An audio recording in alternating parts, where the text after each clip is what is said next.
Selamat datang teman baca di Behind the Book bersama saya Barkah Winata. Kali ini tema yang kita angkat adalah penulis horor lagi yang kita mungkin beberapa kali ketemu, sudah bertemu dengan Prasojo, kita sudah bertemu dengan Wahid dan teman-teman di komunitas penulis-penulis horor ini. Kali ini aku juga mendatangkan penulis dari buku Ngunduh Jiwa. Bersama kita udah ada Restu Wiraatmaja. Halo Mas. Halo Restu.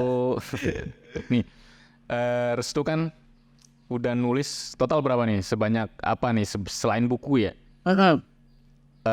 Di Twitter, mungkin di Karya Kasa dan lain. Kalau Restu mulai menghitung berapa sih karya Restu sampai saat ini? Nggak tahu ya, aku belum ngitung sih. Cuman alhamdulillah udah puluhan, udah banyak. Soalnya awal nulisnya dari tahun 2020. Oke. Sekarang udah 2024. Aku sebenarnya penasaran gini. Penulis horor, menulis begitu banyak. Masih takut nggak sih kalian kalau misalnya ke hutan sendirian, ke tempat-tempat sendirian? Masih Tujuannya apa dulu nih? Tujuannya apa dulu nih ke hutan nih? Enggak, ya apapun. Jadi kayak masih ada nggak sih, kan kalian sudah terbiasa bikin adegan yang yang gila. Gimana? Kalau Restu gimana? Kalau takutnya manusiawi ya. Maksudnya kadang tuh kita menyadari ada satu waktu di mana kita ini sedang merasa takut. Walaupun kita memang tidak melihat sosoknya, tapi kita merasa takut. Kayak contoh berjalan sendirian di rumah, tiba-tiba aku merinding. Nah itu ada satu hari di mana kita akan merasa takut. Tapi ada satu hari juga di mana kita ini akan merasa, wah berani nih, bodo amat lu nampakin muka ke gue juga, gue tonjok nih kan. Kadang ada kayak gitu kan. Betul. Nah itu kan tergantung sama situasi hati sih. Situasi hati sama pikiran. Jadi selama kita bisa menstabilkan pikiran dan hati kita untuk dalam kondisi apapun, itu rasa takut atau apapun kita juga bisa seimbangin gitu. Jadi kita bisa ngejaga dan stay. Jadi punya pengendalian itu kalau Restu? Itu alhamdulillah. Ya walaupun kadang kasus yang kemarin nih, yang baru-baru itu Restu ngelewatin sebuah tempat. Ngelewatin tempat. Jadi tempat itu ada tempat pembunuhan, Mas. Ini serius. Tapi nggak ke-expose. Ini nggak boleh disebut tempatnya? Nggak boleh. Oke. Tapi nggak ke-expose nih. Yeah. Ada tempat pembunuhan. Nah, teman tuh ngabarin, di sini ada tempat pembunuhan nih. Dan kayaknya ini yang bakal jadi kayak gimana gitu kan. Ibaratnya orang tuh mikirnya ini kok nggak diungkap gitu kan, dan sempat nyari juga di itu kok nggak ada. Oh ya udah deh, mungkin nggak kayak expose. Sampai akhirnya ngelewatin tempatnya, Mas. Itu ngelewatin malam-malam. Jadi itu apa? Itu hutan atau enggak, jalan biasa, jalan aja, kayak gang-gang gitu. Nah udah gitu datang ke situ, bodohnya saya ketika saya turun, maksudnya kan naik Grab gitu kan, naik Grab turun, itu tiba-tiba langsung nengok ke tempatnya langsung. Oke. Jadi nengok ke tempatnya langsung tuh, ini kayaknya tempat yang dimaksud. Jangan itu. Nah, ini percaya nggak percaya Mas ya. Ini Mas boleh nyangkal ya kita secara logiknya gimana. Ketika saya ngeliat tempatnya langsung, itu ada cewek, rambutnya tuh kayak rambut berantakan gitu, wajahnya pucat. Dia cuma nengok doang. Serius? Itu nengok doang. Terus aku kan mikir, itu warga kah? Cuma nengok doang. Terus pas aku nengok balik, jadi kayak kita itu kayak eye contact gitu. Itu tiba-tiba dia langsung kayak dia langsung ngindarin diri ketika aku lihat. Jaraknya sejauh apa dari perempuan ini? Kayak misalkan aku mau di sini ya, misalkan kayak 5 meter lah. Maksudnya kayak kelihatan gitu loh. Jadi kayak pas-pasan seberang jalan doang. Cuman kayak ada sebuah gang gitu, gang kecil. Jadi kayak ada gang kecil, dia cuma nengok. Pas aku nengok balik kayak eye contact gitu, tiba-tiba langsung dia bilang. Jadi kayak kabur, entah itu kabur atau mungkin gue udah ketahuan nih. Nah, akhirnya kan udah selesai itu ngobrol kan sama temen. Pas ngobrol Sorry, tadi pas naik motor sendiri apa berdua? Ya maksudnya kan ini Grab.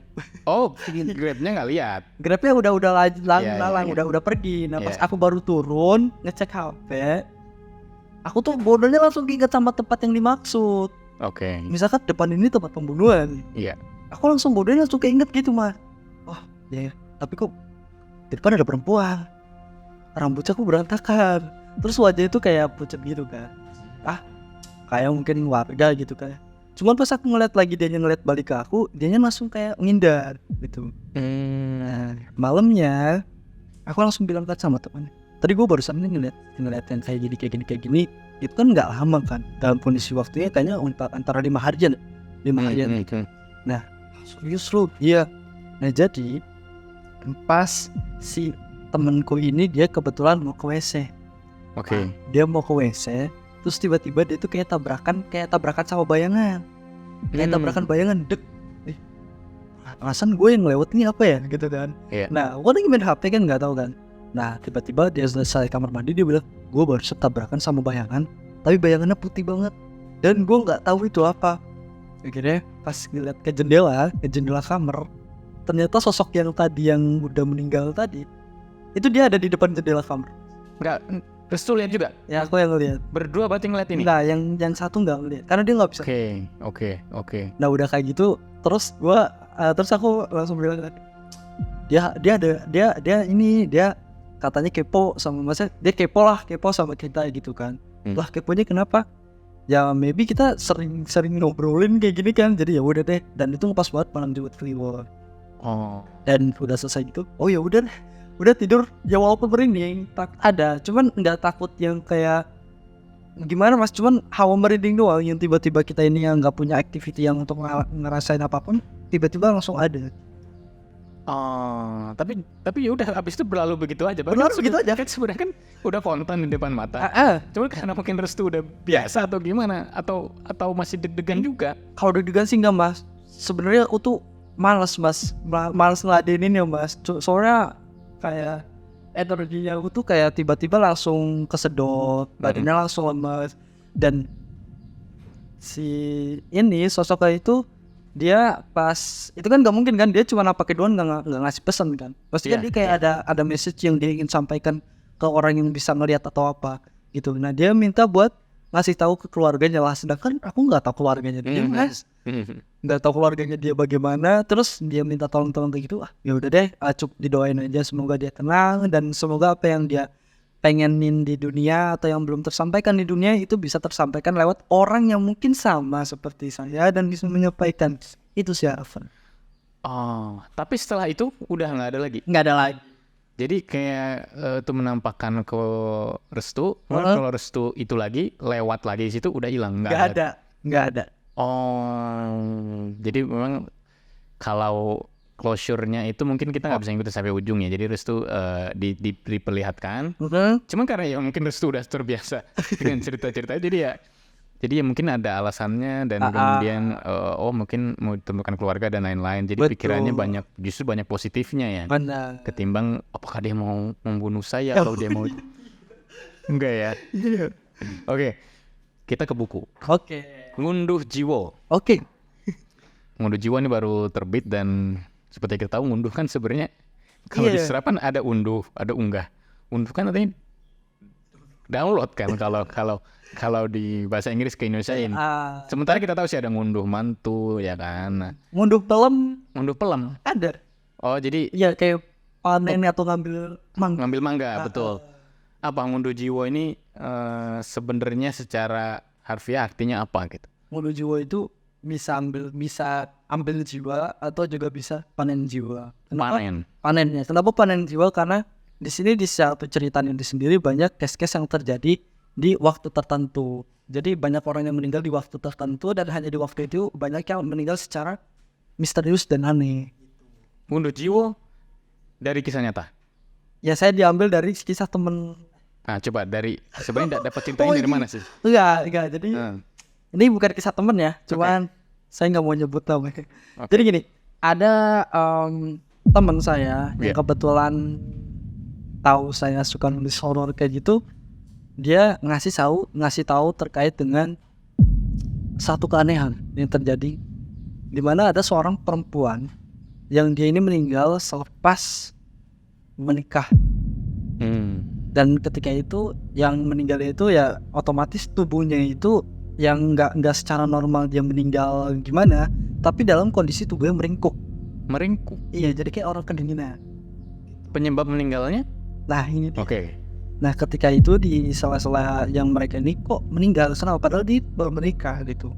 Nah barulah di situ ada satu hal yang memang aku menarik perhatian itu, yang memecahkan misterinya itulah pemandi jenazah. Jadi orang yang memandikan jenazah ini. Kalau misalkan mungkin maybe ya, aku nggak tahu secara job yang pemandi jenazah itu bagaimana ya. Tapi kan orang-orang yang berkecimpung dalam hal-hal yang semacam itu ya, apalagi orang yang meninggal dunia atau apa, mereka itu kan biasanya punya entah itu sixth sense atau itu kepekaan atau apa gitu. Nah di sela-sela dia ini sedang memandikan jenazah, dia tuh ngerasanya kok tubuhnya kayak gini, meninggalnya itu nggak wajar gitu. Dan setiap kali misalkan dia kan ingin meluruskan tubuhnya yang tadi yang Riko kayak gini. Nah setiap kali dia ini ngelurusin misalkan tangan, itu tangannya dia tuh ngerasa kesakitan. Jadi apa yang dia lakukan kepada si mayit atau jenazah, dia ngerasain juga, bahkan sampai ke seluruh tubuhnya gitu. Jadi kan jadi kok bisa gini. Dan dia akhirnya bilang ke si jenazah atau si mayit itu bilang, "Duh, apa yang terjadi sama kau?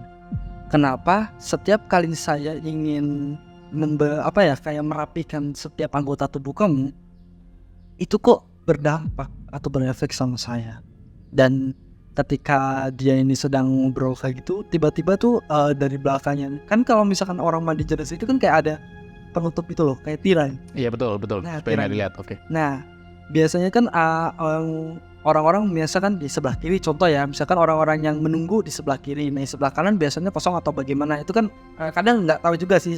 Nah kebetulan di sebelah kanan atau kirinya itu kosong, yang dalam artian kosong itu ya nggak bisa dilalu-lalang oleh manusia, ya entah itu perkebunan kayak atau apa. Sedangkan di sebelah kirinya contohnya itu ya tempat orang lagi nunggu nih, menunggu yang dimandikan atau gimana gitu. Nah dari sebelah kanan ini datang kayak misalkan kayak ada bayangan hitam, dia itu ngedekat. Nah awalnya tuh dia nggak taunya, cuman dia ngerasa aja feel, kok perasaan saya ngerasa di bagian belakang saya itu kayak ada orang yang ini nih, kayak ada yang dekat. Pas dia ngeliat ke belakang, oh ya ternyata ada bayangan. Nah bukannya tempat ini nggak bisa dilalui oleh manusia, lalu siapa sih yang datang ini? Nah dari situlah dia ngerasa, oh ini ada kayaknya meninggalnya ada yang aneh.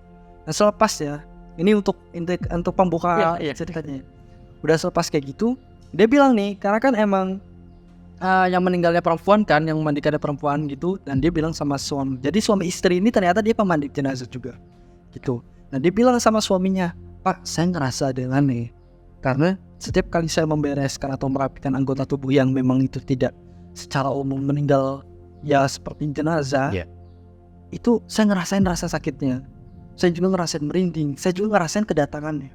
Tepat di malam harinya si ini nih didatangi sama sosok yang dia mandikan. Bukan, yang bayangan tadi. Iya, dan itu tuh ternyata sosoknya itu kayak Perhias Pengantin yang seperti digambarkan di covernya seperti ini.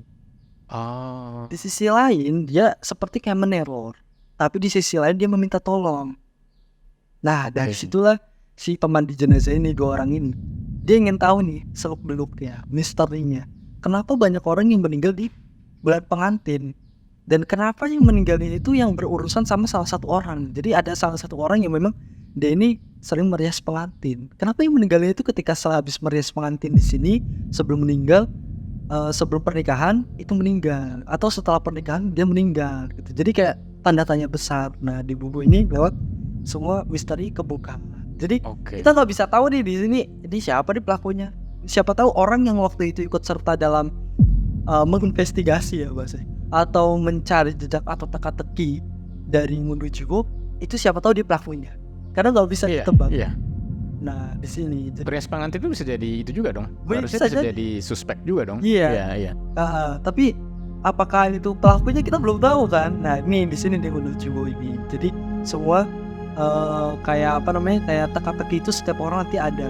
Dan kenapa perempuannya itu dinikahkan meninggal? Nah ada apa dengan keluarganya? Kita kan mesti tahu juga. Ini keluarga perempuannya kenapa? Apakah dia ini memang kategori ditumbalkan kah? Atau memang dia dijual sama orang tuanya kah? Atau gimana? Nah itu. Cuma tadi kan yang cerita nyatanya yang meringkuk tadinya. Itu pada akhirnya bisa lurus gak sih? Bisa. Bisa. Cuman ada sakit-sakit segala macam yang dirasakan oleh pemandinya. Bener. Tapi sebelum fun fact saya nyampe Ngunduh Jiwo, itu saya pernah waktu itu, bukan berita ya, kayak pengen tahu. Jadi ada kiriman DM dari followers itu terkait dengan kisah pesugihan pengantin. Kalau ini kan pesugihan perias pengantin. Perias, ya. Kalau ini pengantinnya. Nah, ini terjadi di salah satu tempat di Jawa Tengah juga, dan saya nggak nyebutin nama tempatnya. Iya. Nah, pas itu tuh saya nggak percaya, karena nggak percaya gini loh, nggak make sense dong orang melakukan pesugihan pengantin, terus ketika udah melakukan ritual tiba-tiba desanya kependem longsor dan hilang. Itu nggak make sense.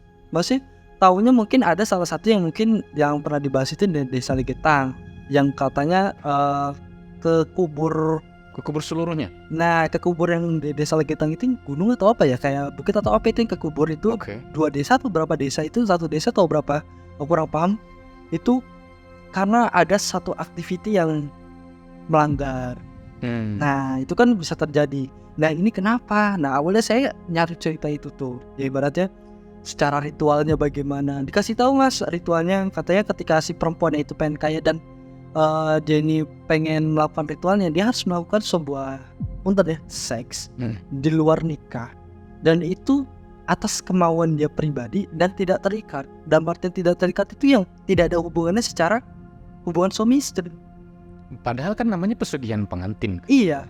Biasanya kan berarti justru ritualnya malah di luar nikah. Iya. Gimana itu menyatukan menjadi pesugihan pengantinnya? Nah, pesugihan pengantin di sini diambil dari cara ketika dia ini sudah menyepakati sebuah kesepakatan. Jadi kesepakatan ini nih yang masuk ke pesugihan pengantin ini yang nggak ada keterikatan sama orang-orang terdekatnya. Wah, ini kayak cerita kita sampai mengundang angin kenceng banget ini. ada yang aneh-aneh nggak di sini? Nah, ini pokoknya kenceng banget. Tapi kalau lanjut gimana? Oke. Nah, jadi yang tidak ada keterikatan sama hal itu. Jadi kayak misalkan stranger, orang lain yang dia ini kok kaya, gue nih mau kaya nih. Kan, lu juga mau kaya. Ya udah, kenapa kita nggak melakukan pesugihan pengantin? Jadi dia itu kayak menikah tapi dia sendiri udah menikah. Jadi dia kayak menikah lagi dan pernikahannya itu digunakan untuk pesugihan. Dan dia melakukan sebuah seks kayak gitu. Okay. Untuk sebagai salah satu syarat utamanya ritual tersebut. Dan semua pihak harusnya tahu dong. Maksudnya istri dari yang pelaku ini apa enggak itu juga. Nah, itu bisa enggak tuh. Karena kan kita nggak tahu kan sebuah kepentingan manusia itu sendiri bagaimana gitu kan. Nah, yang aku dapat cerita dia nggak tahu. Dia tidak membeberkan kalau dia akan melakukan seperti itu. Kalaupun dia bilang saya mau melakukan seperti ini kan kayak wah, pasti ada salah satu pihak yang naik hitam dong. Kenapa harus seperti itu? Apalagi nih melakukan seks di luar itu kan. Pada akhirnya yang dicerita itu, nah pada akhirnya dapat dia apakah yang dia inginkan dengan ritual itu. Nah itu jadi dia ada batas waktunya juga. Kalau misalkan secara batas waktunya itu nggak jadi, itu katanya orang yang melakukan hal itu malah terkena dampak yang kurang mengenakan. Jadi aku secara detail nggak terlalu tahu ya dalam artian ini kan, karena ini kan kiriman dari followers dan selepas hal itu terjadi artinya ada dampak atau impactnya yang buruk kepada mereka. Itu katanya satu desa ini katanya ya kan kiriman followers itu kubur longsor, tapi bukan yang sudah tahu desa yang sudah kubur, bukan yang itu ya. Nah itu katanya oleh akibat aktiviti dari masyarakat atau misalkan ada orang di situ dia melakukan sebuah pesugihan pengantin dan dia tidak mau seperti itu. Jadi kayak nih gara-gara 2 orang ini sih, wah udahlah kubur aja nih, maksiat deh. Cerita kayak gitu kan kadang ada kena asapnya. Cuman memang kalau kita lihat banyak horor yang beredar sekarang, itu antara mungkin santet kemudian pesugihan. Apakah itu tuh sebenarnya hal yang lumrah atau dia itu memang pada dasarnya manusia itu sulit menolak bahwa gue harus melakukan pesugihan nih, karena kan banyak sekali tuh materi-materi cerita pesugihan. Terus lu ngeliatnya gimana? Apakah pesugihan ini jadi semacam langkah yang udah banyak orang lakukan untuk jalan pintas, atau dengan adanya cerita ini mungkin pesugihan itu justru langkah yang banyak membuat orang celaka? Nah sebelum Restu ini kan jelasin, itu kan Restu kan lebih dominannya untuk pengambilan cerita itu sebenarnya kesantet. Kenapa cerita kesantet? Jadi karena keluarga Restu juga kena santet. Itu bukan keluarga loh, bukan keluarga doang yang ibarat yang sekarang, tapi keluarga terdahulu. Oh, terdahulu. Oke. Jadi dari keluarga terdahulu sampai bahkan sekarang itu kena santet semua. Yang ibaratnya santetnya itu berbeda-beda dan bermacam-macam juga. Nah, awalnya tuh mikir cerita santet kayaknya sih cuma 2 perkara nih mas. Kalau nggak dibuat orang yang menderita, kalau nggak meninggal. Betul. Kalau orang yang nggak selamat ya udah mati. Itu doang kan. Iya. Kayaknya paling itu doang. Ya ibaratnya ini kalau nggak bisa diselamatin nih, ini bakal meninggal nih. Nah, Iya. tapi di situ Lus tuh sadar bahwasanya ternyata santet itu yang nggak kita tahu secara penyerangan orang terhadap satu korbannya atau yang memang ditargetin cuman seorang doang, itu nggak cukup satu jenis. Ada santet itu banyak banget. Dan itu tahu itu secara step by step gitu yang terjadi sama keluarga Restu tersendiri. Karena Restu ngeliat sebuah perbedaan santet itu sendiri.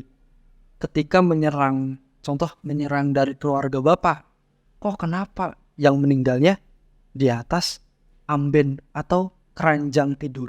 Kenapa? Karena kan nggak make sense loh. Kok orang bisa meninggal tapi dia ini tiduran di amben? Oh ternyata ada sebuah istilah santet namanya santet kembang amben.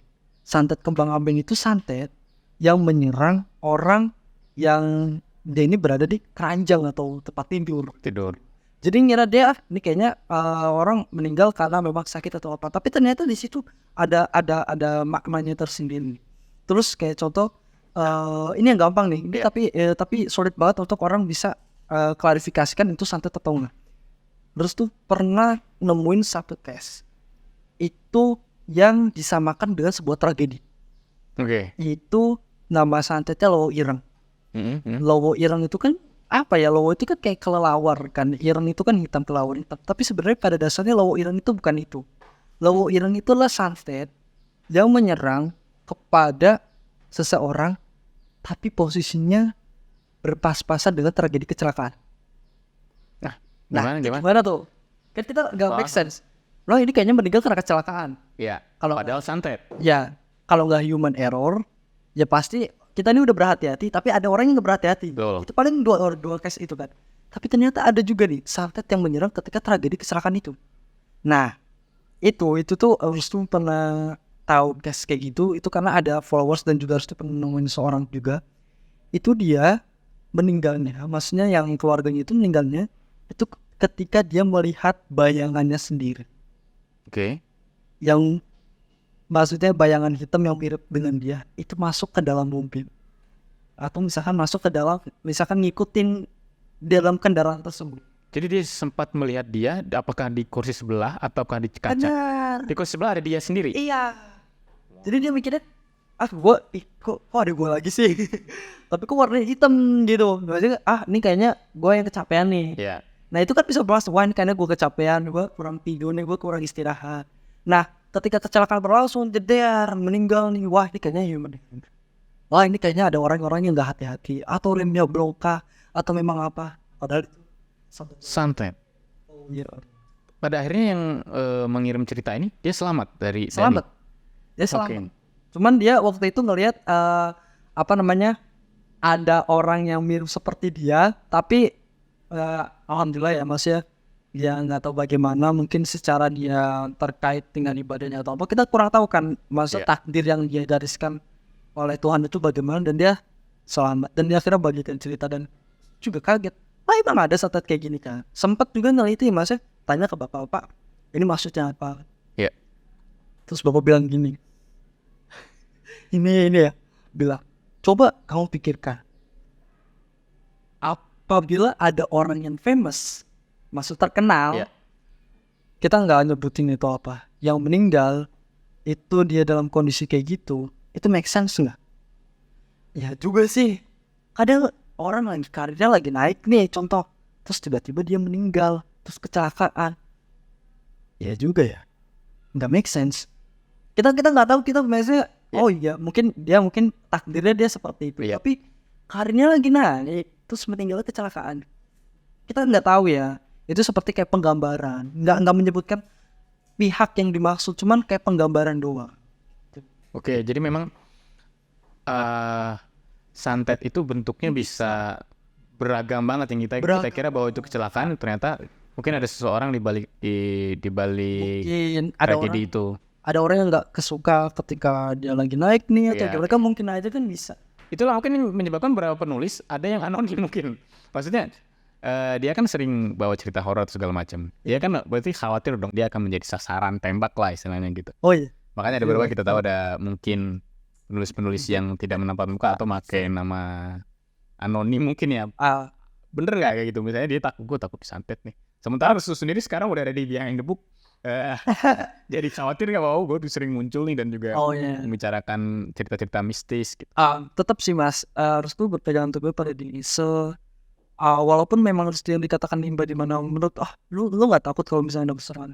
Selama yang dikatakan oleh Restu itu dalam benar untuk mengedukasi orang-orang atau memang ini jadi untuk pengetahuan atau knowledge ya memang ini secara ilmu memang ini buat apa sih gitu kan, gak ada. Cuman kan orang-orang kita bisa tahu nih secara gangguan-gangguannya nih awalnya kayak gini nih. Terus ciri-cirinya ketika santet seperti ini nih, selama itu hal yang benar dan untuk ya buat mengedukasi atau buat menyebarkan kebaikan nggak masalah. Dan orang-orang kalau misalkan ada yang memang mengirimkan sesuatu hal yang kepada orang yang benar itu, dia bakal kena dampaknya sendiri. Karena kan kita tahu kan selama orang itu memang berada dalam jalan kebenaran, dia akan dilindungi oleh Tuhan.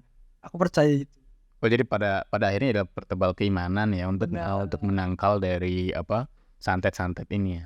Jadi memang kalau khawatir kena santet nih, sebenarnya dengan kita mungkin memperdekatkan diri dengan Tuhan mungkin secara otomatis bisa mengurangi serangan-serangan ini ya. Benar. Jadi bukan yang ya mungkin bisa juga dengan langkah bahwa datang ke dukun terus dibikin ritual. Cuman padahal sesederhana kamu kembali beribadah saja sudah bisa menangkal itu ya. Benar.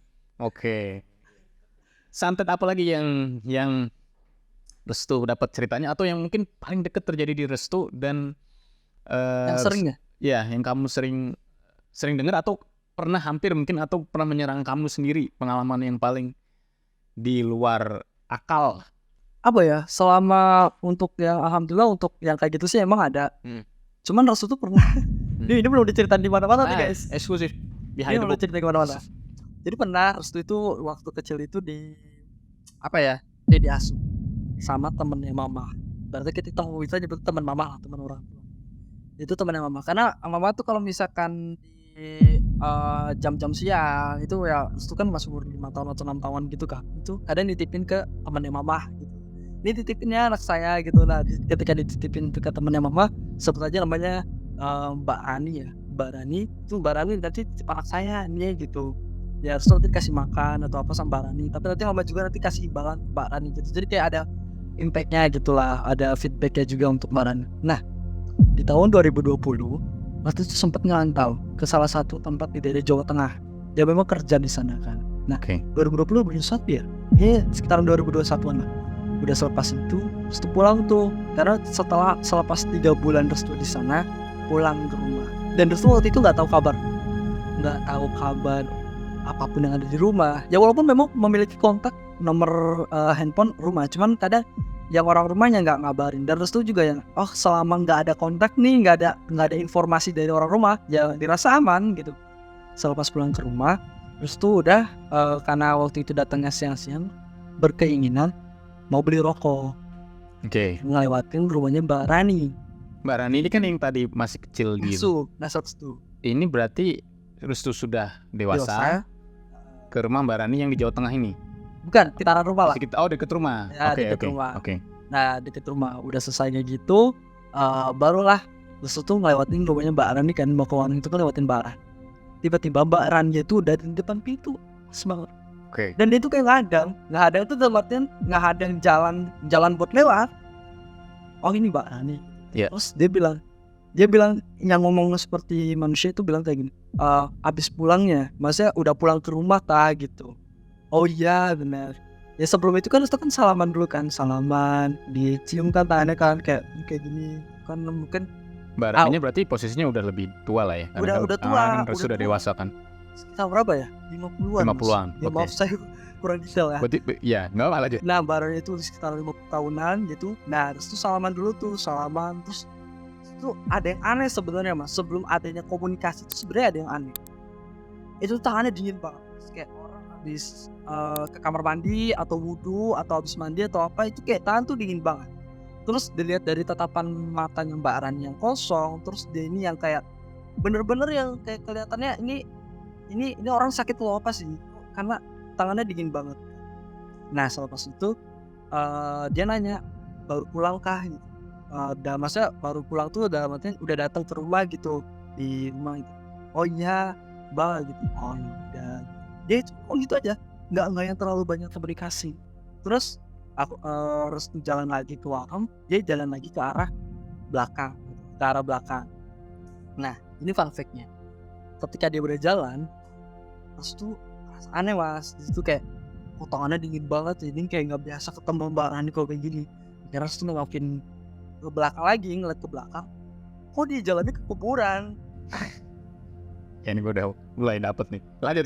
Nah Terus jalannya ke serem kuburan, banget. jadi kayak mikir, oh mungkin itu adalah kuburan keluarganya. Dia mau ke kuburan keluarga, jadi masih pos. Udah ngambil rokok, terus masih beli rokok, udah pulang ke rumah nih mas. Cuman di tengah jalan nggak ketemu lagi sama Mbak Rani, udah. Jadi kayak pulang ke rumah aja. Pas pulang ke rumah, ya ngerokok itu lagi santai kan, biasa keluarga ngobrol gimana kerjanya kayak gini Iya. kan. Biasa ngobrol. Mah, tadi ketemu sama Mbak nih. Tapi dingin banget. Ya mungkin habis dari kamar mandi atau apa, tapi ini dinginnya tuh ya nggak normal. Iya. Mama aku langsung marah, dia langsung kayak yang benar-benar kaget gitu. Kamu ketemu Mbak Rani di mana? Kan langsung juga, maksudnya gimana mak? Ya kamu ketemu Mbak Rani di mana? Di depan rumahnya. Asal kamu tahu, Mbak Rani itu udah meninggal 7 hari yang lalu. Dan belum ada yang ngabarin restu saat Belum ada yang ngabarin. Jadi belum ada yang ngabarin. Itu 7 hari yang lalu itu baru meninggal. Serius? Iya. Baru kan udah bilang kayak gitu kan. Berarti barusan gue salah nama setan dong. Ya mungkin sosok dari Mbak Rani. Korinya, Iya. mungkin korinya. Oh yang pingin mungkin menyapa Bener. restu untuk terakhir kali mungkin ya. Tapi ini kan nggak cukup selesai sampai di sini aja kan. Nggak cukup selesai sampai di situ aja. Restu udah pingsan kan, berarti Mbak Rani udah meninggal dong. Iya. Kalau udah meninggal berarti kalau ada Mbak Rani lagi itu bukan Mbak Rani. Iya. Itu setan. Atau jin korinya gitu kan. Nah setelah udah gitu, jadi ini ada yang menariknya. Jadi ketika Restu itu kamar Restu deket sama satu tempat yang memang arahnya ke sana lah. Jadi kita nggak bisa nyebutin kamar lah. Jadi kayak di malam harinya Restu kan pas sambil ngetik kan, ketekan gitu. Terus tiba-tiba ngedengar ada orang yang kayak malam mas, itu yang sekitaran Restu nulis itu jam 11 atau jam 12. Tuh udah orang-orang pada tidur kan. Ngetik kayak gini. Ngetik horor nih jangan-jangan. Iya, ngetik horor bener. Ngetik cerita horor kan malam-malamnya vibe-nya lebih dapat kan. Ini kan kayak ada orang yang nyaut kayak gitu kan, kayak biasa aja gitu. Ngetik aja kisah. 2 kali loh. Iya. Udah semua. Beres nih. Coba ngetik lagi sekali lagi. Tak. Tapi ini yang nggak cepet tadi kayak tak. 3 kali mas. Oke. Langsung nengok ke belakang. Kebetulan ulangan ini lagi itu wajahnya Mbak Rani itu udah ada di jendela. Serius Itu yang penampakan yang wajahnya itu pucat kayak gitu. Dia tuh udah ngeliatin kayak gini, terus kayak ngeliatin kayak gitu. Berapa hari setelah yang saya ketemu tadi? Itu malamnya langsung. Malamnya langsung. Wah mas, itu gak bisa tidur mas. Aku gak tidur malam itu. Enggak, emang enggak dikasih tirai kalau jendelanya? Enggak jendela itu enggak dikasih tirai, kayak ngeblong aja. Tapi ada kacanya dong. Enggak, kan ada yang maksudnya bukan jendela. Oh, ventilasi gitu Ventilasi ya. Ini Lubang udara ya. Oke. Ventilasinya itu sosoknya kelihatan dalam artian wajahnya itu kelihatan seperti yang pertama kali pertemuan kayak gitu, pucat kayak gini. Nah, wah ini gua tahu lu udah meninggal kan. Jadi udah dikasih tahu sama orang tua dia udah meninggal, ya udah gitu. Terus gimana nih? Kan ngeliat konten tuh, ada konten. Nah, nih, ngapain terus, masa lulus lagi enggak dong? Enggak, aku keluar. Kalau lulus lagi gila sih itu. Aku keluar kamar waktu itu, Mas. Pas keluar kamar, nenangin diri kan. Gimana ya nenangin diri nih gua nih. Gitu kan. Ya udah deh. Maksudnya nyari di luar kamar gitu, terus kayak style TV gitu kan. Ya udah pokoknya dijadiin biar pikiran tuh yang buruk sama si sosok ini hilang dulu.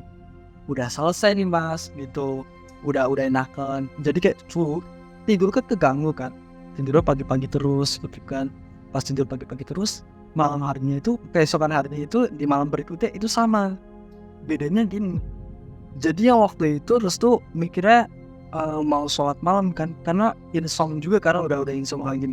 Suka menantang nih penulis horor. Nah, jadi waktu itu Restu mau sholat malam mas. Oke. Karena sholat malam bukan sholat malam sih, kayak lebih sholat sunnah aja lah, sholat sunnah aja biasa, sholat sunnah entah itu rawatib gitu kan. Oke. Bisa sholat sunnah 2 rakaat gitu, daripada nggak bisa tidur kan nunggu subuh juga. Nah, itu tuh udah selesai wudhu mas. Iya. Tapi pas di selesai wudhu tuh ada ventilasi juga, ada ventilasi. Jadi kamar mandi itu ada ventilasi gitu. Kalian harus tutup semua ventilasi. Agak lanjut. Tapi ventilasi di kamar mandi harus itu ngarahnya ke pohon pering teh naon ya, pohon bambu, pohon bambu gitu, dan itu lebat banget. Nah, di situ itu kayak takut tapi penasaran itu gimana sih mas istilahnya. Ini sih, ini kalau film horor udah tahu udah hantu situ tapi dideketin kan? Iya, ada dengan itu nih. bener. Ya terus. Takut tapi penasaran. Soalnya ini sejajarin sama pohon itu, ini pohon bambu. Itu dia di antara pohon bambu itu kayak ada orang kayak gini. Gak, apa ini jadi? Jadi kayak ada orang berdiri, tapi berdiri kayak orang lagi Kayak orang sholat. ya kayak gitu. Itu ada orang yang berdiri. Jadi maksudnya kayak ada sosok yang berdiri, tapi nggak secara kita sebut ini ya kayak outfitnya. Outfitnya tuh bukannya berwarna putih kecoklatan. Apa? Kan kalau misalkan kita tahunya kan poci itu kan outfitnya putih kecoklatan ya, kayak putih kain kafan itu kotor-kotor gitu. Iya. Tapi dia kok warnanya hitam legam gitu. Jadi kayak outfitnya itu warnanya hitam semua mah. Termasuk wajahnya pun. Betul wajahnya. Oh, jadi seluruhnya hitam. Tapi secara gerakan dia itu gak pernah ditebak. Jadi kayak tek. Coba pas nambah lihat dekat, kok ini ada kayak ini loh. Kenapa dideketin sih? Kenapa nggak lari aja sih? Iya. Ya, terus. Enggak, pas ngeliat, pas ngerasa lah, kok ada kayak gininya. Pas ini, oh ternyata itu tuh sosoknya pocong hitam. Jadi kalau mas itu ada sosok itu kan pocong itu kan ada banyak. Coba kayak maksud kuntilanak juga kan ada yang warna merah itu, tapi yang harus ngeliat itu pocong hitam, dan pocong hitam itu adalah pocong hitam kiriman. Tapi sebenarnya itu ada cerita lain sih dari situ. Nah ini fokus yang Mbak Raninya dulu nih. Tapi itu berarti bukan sosok Mbak Rani. Bukan. Itu Itu sosok lain yang kebetulan muncul, tapi itu case-nya lain. Tapi sebenarnya masih dalam satu cerita, termasuk dalam satu hari yang sama tapi beda case dulu. Oke. Nah, balik lagi ke Barani. Pas itu mau sholat kan, udah wudhu, udah ngeliat kayak gitu kan, jadi kayak kedetek, wah ini gue barusan ngeliatin sosok ini nih. Gue takut kan. Jadi yang namanya sholat tuh, punten nih, kan Restu ngambil yang ke arah pojokan. Pojokan gitu loh, jadi kayak gue pokoknya nggak mau jauh-jauh, kalau nggak jauh-jauh dari pintu, gue maunya cari pojokan. Udah kan. Sini habis ngeliat pocong. Masih lanjut aja sholatnya nggak apa? Iya. Okay. Aku sholat pas, nggak tahu kenapa Gila, kan udah sholat. Ya. Itu baru gelar sedadan. Pas sholat kedua itu beneran pengen rokok, beneran kayak Relax. baru tiba-tiba itu sampai jatuh mas.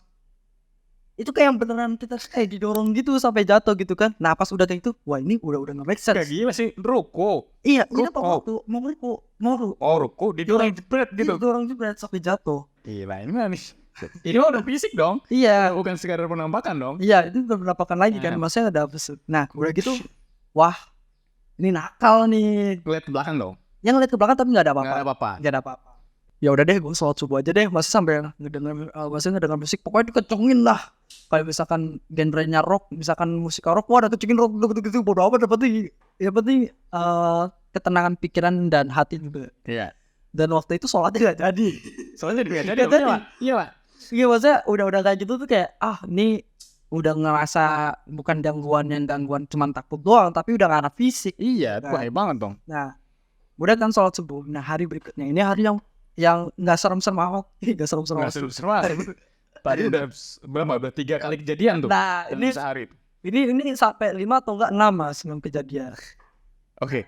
Ini yang kejadian keempatnya. Ini belum diceritain kemana-mana. Nah, eksklusif behind the book. Ya. Mas sumpah mas ini. Itu jadi dia ada lagi berdiri tapi ini kayak selesai itu dia kayak ngerakak gitu. Anehnya mas ini nembus pintu gitu loh. Berarti apa harus masuk ke kamar? Dia nembus pintu masih aja. Oke. Panjang dan itu ngebentuk perempuan yang rambutnya panjang banget mas.